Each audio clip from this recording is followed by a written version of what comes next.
and I'm not going to speak for everybody else, even though I think I could in this situation, we don't need to be influenced by Chris Paul at all. We saw the videotape. I watched it at least 15 different times. I don't know how many times y'all have seen it, but I know I have. And initially, when I went on SportsCenter immediately after, I said Chris Paul said, because I watched it and in live real time, I couldn't tell, honestly. But when you slow-mo that bad boy, it clearly looked like you intentionally spit in his face. Now, I've worn mouth guards before. My man Jalen Rose just said this morning he's worn mouth guards before. Other people have worn mouth guards before, and they've argued on the court while wearing a mouth guard, and that's never happened where they end up looking, their head jerking forward, looking like they're intentionally spitting in somebody's face. And that's why I think Rondo is wrong here, because here's the bottom line. No matter what you say about Chris Paul, it doesn't justify what he did.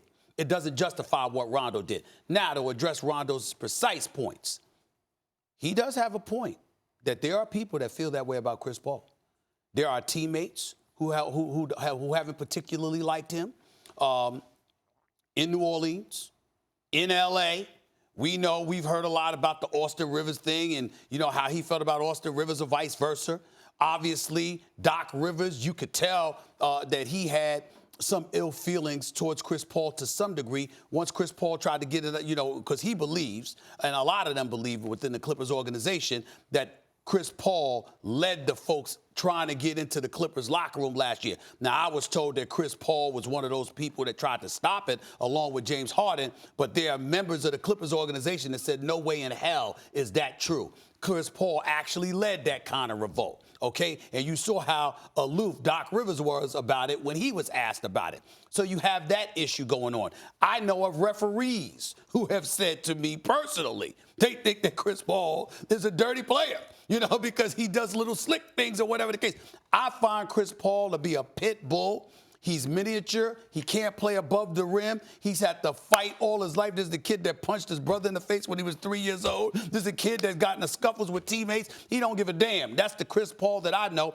I think that's the very thing that makes him elite. But it doesn't negate the fact that what Rondo said does have some credibility in terms of some people, not most, not all, but some people in the league feeling that way about Chris Paul. It's just that on this day, we don't want to hear that from Rondo, because that has nothing to do with you electing to spit in his face on national television. I want to respond to what you just said first. Yes.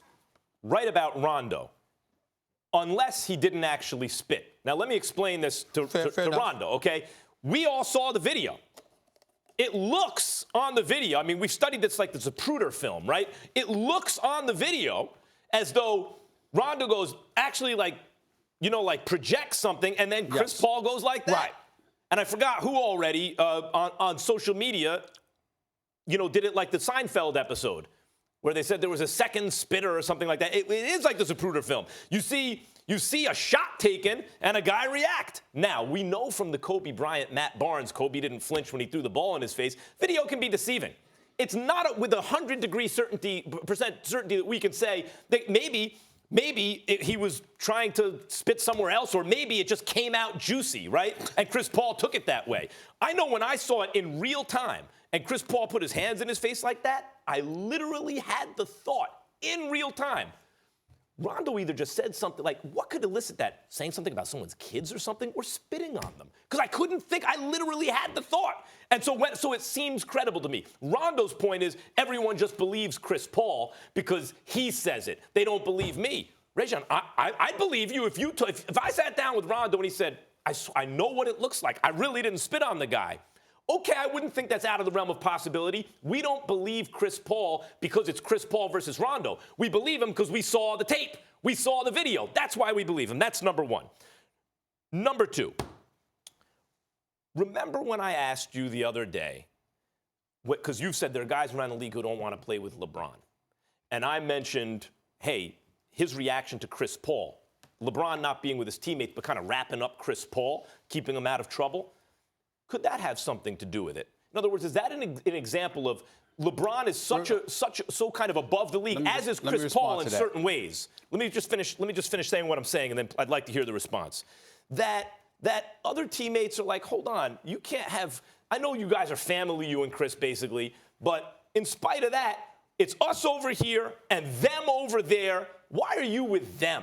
I think that this is interesting to me now, Stephen A., because obviously LeBron had to okay Rondo being on the team. And it's Rondo who's now in this beef with LeBron's boy. First of all, P.J. Tucker came to Houston because he wanted to play with Chris Paul. Luke Mbah came to Houston because he wanted to play with Chris Paul. DeAndre Jordan wanted to come to Houston to play with Chris Paul. Now, Blake Griffin might not have been enthused about playing with Chris Paul, and there might have been a couple of others. And Austin Rivers might not have been depressed and ready to go into a psych ward or something like that for depression because Chris Paul left. You know, you have some people who want to play with Chris Paul. You have some who don't. But Rondo, once again, is not the one to make that argument because Rondo had issues in Dallas. He had issues in Chicago. There were people that said things about him, too. And I love Rondo. Listen, I'm not trying to take sides here. Who cares? You know, if you right, you right. You wrong, you wrong. What I want Rondo to understand is that there's no taking sides. Chris Paul didn't convince anybody to take his side. The video that we saw with our own two eyes is what convinced us to say, excuse me, that looks intentional. I'm on the air with Steve Harvey for crying out loud. Steve Harvey, of all people. He's like, look, man. That man spit in Chris Paul's face. I saw it. We all have eyes. Everybody got eyes. But we have eyes, and we thought Kobe didn't flinch with the Matt Barnes. Video can sometimes be deceiving. There's we're on the same liquid page. flying out of his mouth. Right. We're on the same page about the fact that it's like reversing the call on the field. I don't see the evidence points to the fact that Chris Paul's not lying.